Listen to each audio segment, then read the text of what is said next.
Ngaku bahagia lihat Sule dapat pengganti, Natalie Holscher ingatkan sang mantan soal ini. Kedekatan Sule dengan Santika ini lantas mematik komentar Natalie Holscher.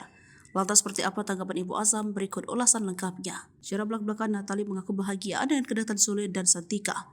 Ini karena menurutnya mereka sudah tak memiliki hubungan lebih dari teman.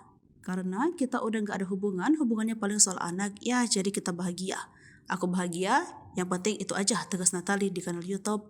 Dikutip Rabu 1 November 2023. Tak hanya berbahagia, ibu satu anak ini juga belak-belakan mendukung mereka. Support ya, bahagia selalu, tandasnya.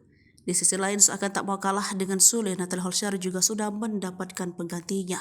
Dia dikabarkan dekat dengan seorang bule bernama Ladislau Kamara. Padahal beberapa waktu lalu, Natalie Holscher baru saja putus dari kekasihnya, yaitu Yogi Ilham yang merupakan seorang seleb TikTok. Kini, Sule dan Natalie Holscher tampak sudah saling move on dari masa lalunya. Bak tak kapok dengan perjalanan asmara yang kemarin gagal. Kini, keduanya terlihat sudah menemukan sosok penggantinya masing-masing.